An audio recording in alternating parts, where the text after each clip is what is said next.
Hello and welcome to Yes You Can channel. In this video, I will give you solutions how to rectify your phone, your iPhone.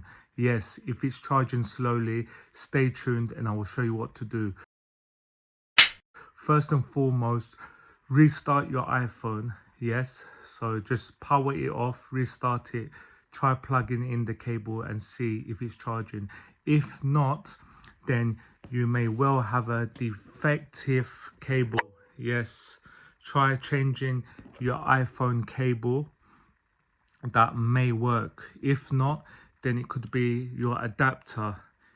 If it's still not working, then you may need to do a software update. So yes, iOS software update, and your iPhone could be hot. So that's another reason why it could be charging slowly.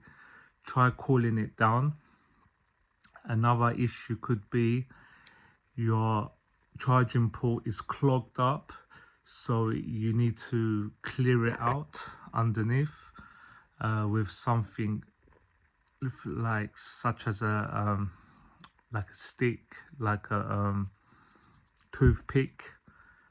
If that is still not working, then you may well need a new battery. Yes, I hope this video has helped you. Please comment below if any of these has helped you. Please like and subscribe and check my other contents too. I will catch you on the next one. Thank you for watching.